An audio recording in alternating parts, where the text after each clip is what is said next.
Well, first of all, thanks, and certainly President Hoople and Maxwell, thank you for being here with us.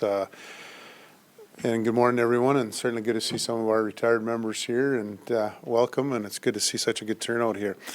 I certainly honored, as obviously the Chief of the Edmonton Police Service, and pleased to be here with you. But today marks a very pivotal moment in the ongoing commitment to the Edmonton Police Service to the well-being of our police officers and their families. And I want to emphasize and their families.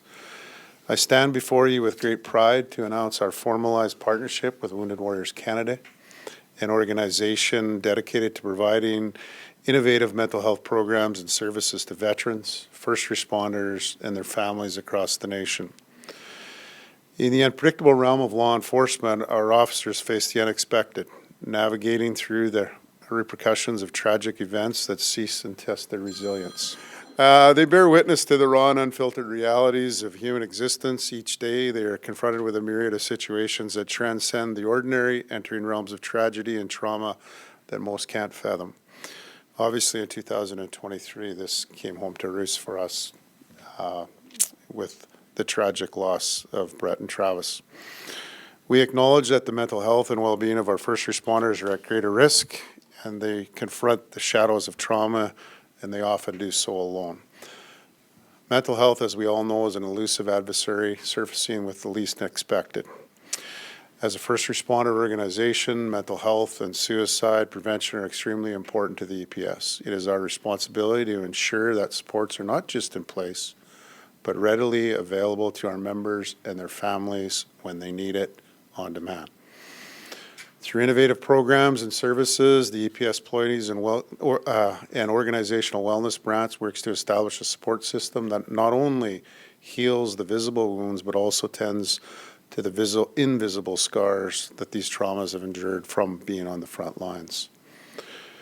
Counseling is also made available to all employees through EPS Family Assistance, our Employee Family Assistance sections, and certainly our employee program.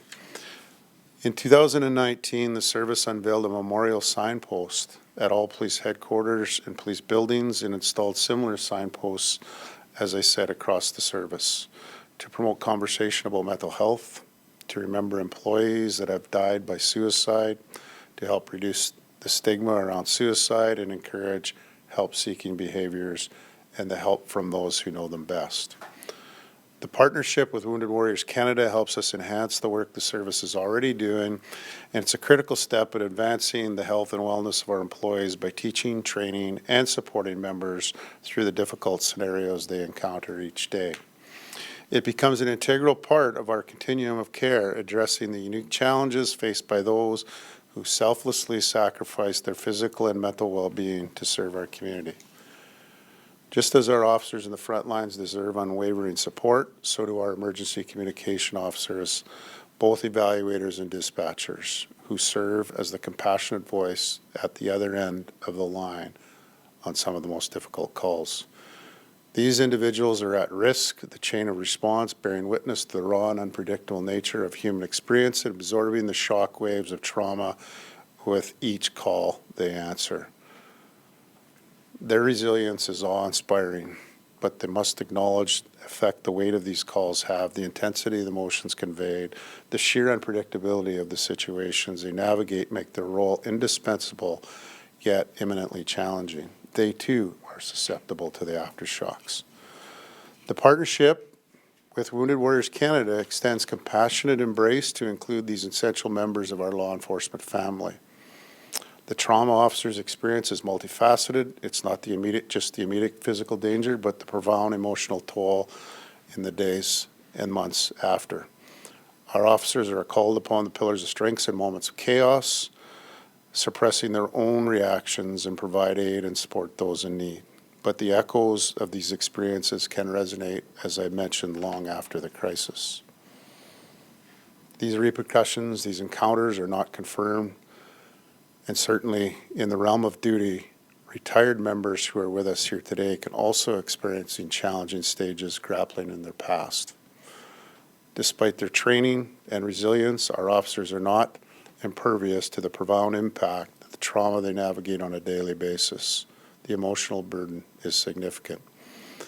That is why certainly Curtis and the Edmonton Police Association, the EPS Veterans Association have worked closely with Wounded Warriors Canada, with us at EPS, to continue the service's efforts to advance health and wellness to all active and retired trauma-exposed professionals and their families, expanding the continuum of care.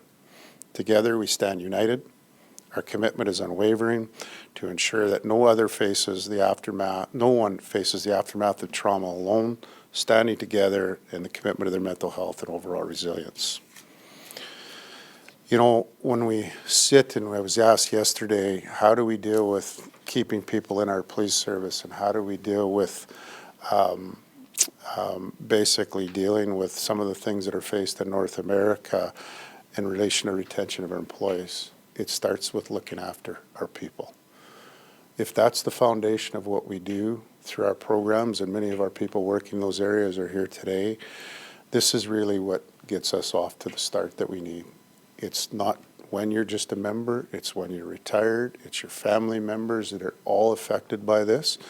And that's why we're so excited to obviously partner with Wounded Warriors. We're so grateful for that partnership.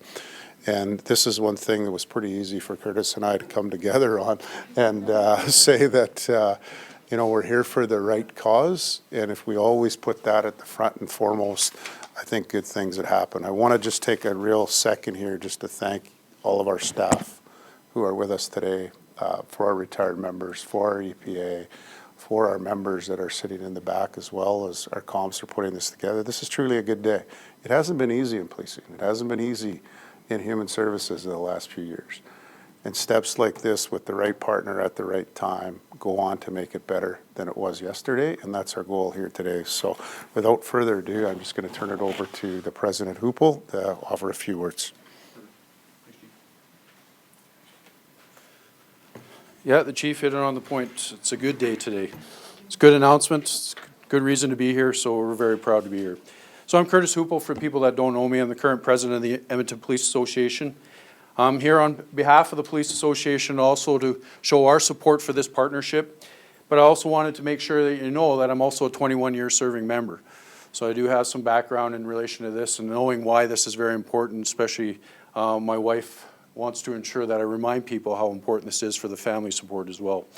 It is the EPA's honor to be here today to acknowledge and recognize this incredible partnership between the Wounded Warriors of Canada and the Edmonton Police Service.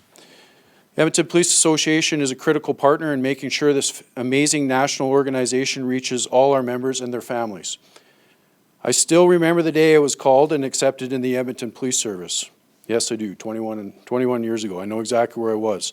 It was an incredible August 5th. It was my mom's birthday. I was in our actual bedroom when I got the call from EPS. I later recognized the excitement, pride, and panic for pending training at 30 years old. Concealed, that was what was really waiting for me in this profession. Every police officer goes through a certain degree of personal change, which is largely due to the constant exposure to trauma, continued scrutiny on our profession, unhealthy coping mechanisms, and this unexplainable desire and need to fix things, even when they are beyond fixable. This wears on you. There's no doubt about it. It's over time, it gets to a point where you're trying to reevaluate. Am I doing it for the right reasons when you get into that 20-year mark especially? This is why an employee-driven wellness program is essential. The Wounded Warriors of Canada, grouped with our amazing EPS Employee Family Assistance section and the EPS as a whole, as an organization, and will provide more access to trauma, resilience, and peer support programs and training for all serving members, retired members, and our families that support us throughout our careers. This will open more doors to programs that identify the impacts, large and small, and create hope or understanding we are not alone in the first responder journey. Thanks EPS and Wounded Warriors of Canada for taking care of the people the EPA serves. We really, really do appreciate it. Now I want to take this opportunity to hear more about Wounded Warriors, so let's get Scott Maxwell, the Executive Director, up, and he'll provide some insight. Thank you. This is not only a good day, this is a great day. And these days, certainly make me smile. If you can't already notice I'm smiling, because this is exciting. We started, it's a milestone for EPS. I think it's more a milestone for public safety in Canada. This is really what I call these days milestones for the whole of the public safety sector in the country, which of course you all serve with each and every day. You know, throwing a 2.5-year pandemic into this whole situation, we've been at this conversation with EPS and the association for a long time. I want to thank you, Chief. I want to thank the association president, Curtis Hoople, Rocky, the entire family EFAP unit that does this every single day for your members and their families, for driving this forward and getting us across the line today.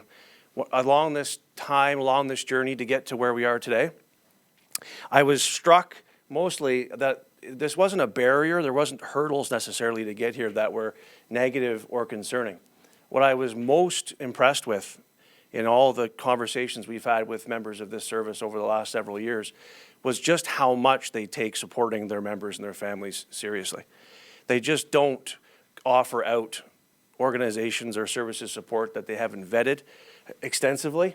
I felt like I was being interviewed for a job here, but it was more just to provide services at no cost to Edmonton police officers and their families. But in all seriousness, I was struck by it. We've been doing this. This is our 10th anniversary, the 10th anniversary of Wounded Warriors Canada 2023. So we've been at this for a long time, coast to coast.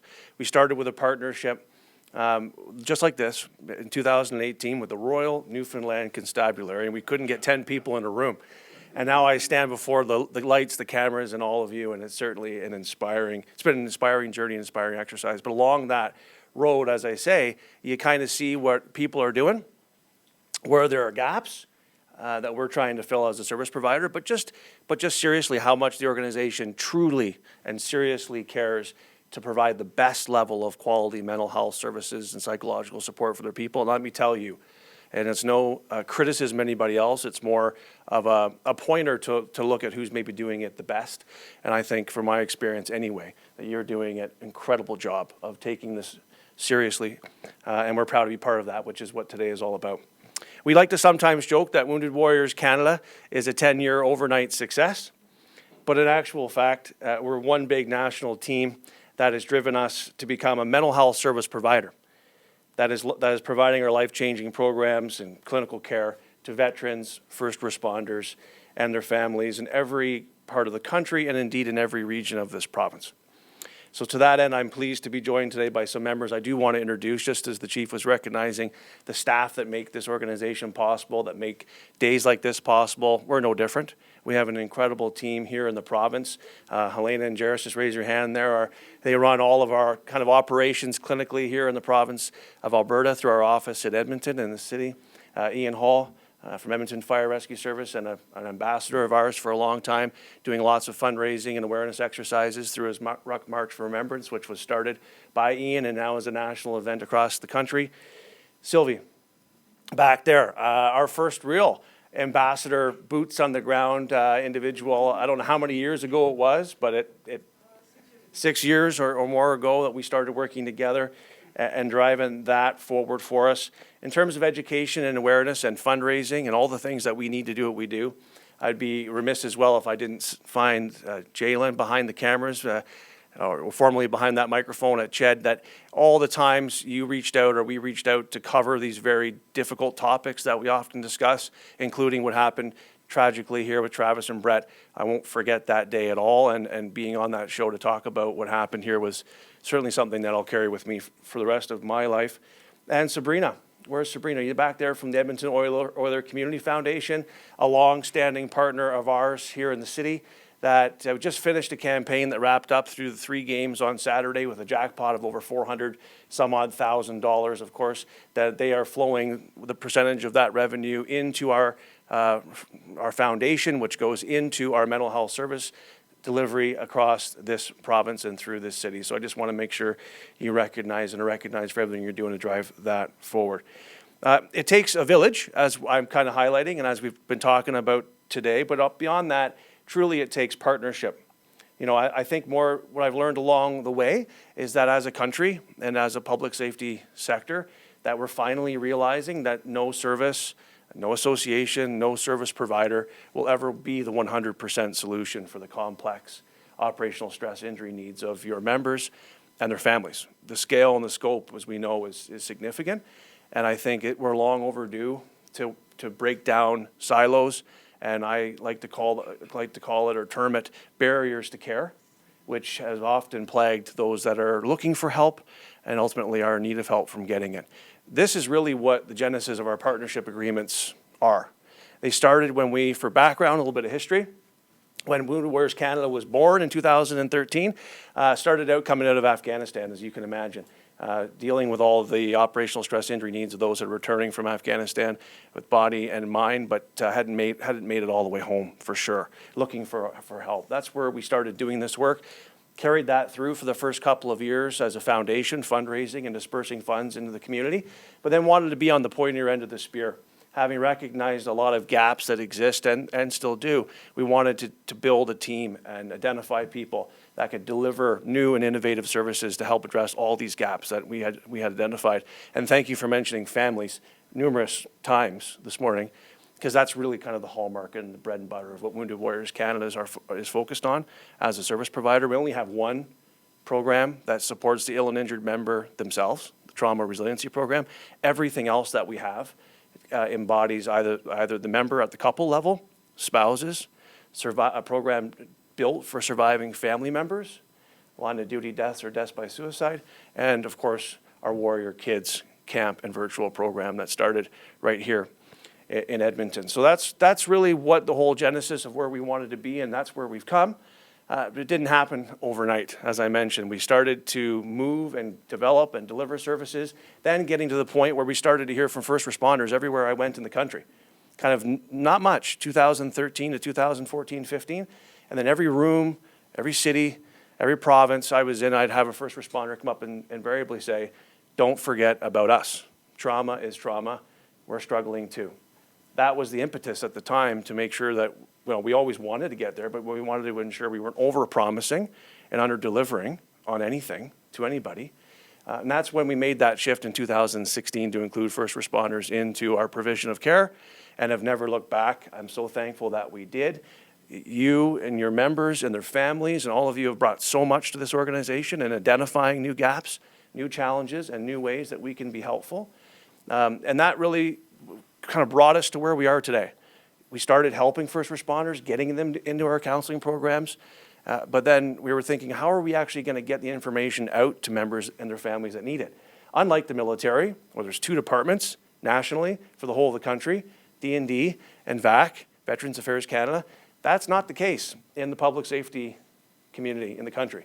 Municipal, regional, provincial, national services did not want this to be an ad hoc exercise. Someone got into our program because they knew me or they knew Curtis or they knew the chief or what have you. We wanted to ensure the people that needed help became aware of it and could access it.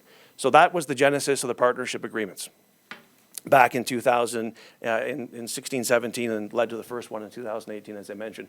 We've done this now about 160 times from coast to coast, all police, fire, paramedic, correctional services, service providers, really, and it's working. The best part about it is it's working. So what does it mean? What does it actually look like in practice? It means like what happened today in Sault Ste. Marie, where there was just a really unfortunate situation that involved some a mass shooting overnight, where partnered with them. One of the first calls they make is to Wounded Warriors Canada, so we can get in there and ensure their members need help in the days and weeks and months following critical incidents. It happened every single time with 10 or where are we at now? Line of duty deaths in the last 11 now in Canada. Every single time we had been partnered with all of them, basically including Edmonton Police, given our prior relationship as well, where we were called or we reached out and started getting help to members that need it at the earliest possible time along their journey there after those events unfold. That's just, if you don't have the relationships in place, it's kind of not rocket science to understand. These conversations don't happen cold. We're not just reaching out, without anybody on the other end of the phone to call. We're directly connected. We're working hand in hand, obviously around those kinds of situations, which are the worst of days, no doubt. But beyond that, making sure our services are embedded and understood, and people feel comfortable to know where to turn and access them when they need it at the earliest opportunity that they feel they need it. Not like what we had seen historically, where members were coming to us who have been living with a form of an operational stress injury for 8 to 10 years, then reaching out for help. You can imagine the look on those faces. You can imagine the difficulty in trying to provide treatment to those people. And you can imagine the pain they've been living with for far too long. So this is all about upstream, early intervention, prevention. Training is a huge part of everything that we do here together and are going to keep doing together in the services that we have, both upstream and then downstream meeting care. So all that to say, that's the backbone of what the partnership is. It's not a photograph. It's not a handshake. It's something that actually is leading every day to tangible, real, trauma-informed, culturally specific, occupationally aware mental health care for those that serve our communities and our country every single day. Thank you.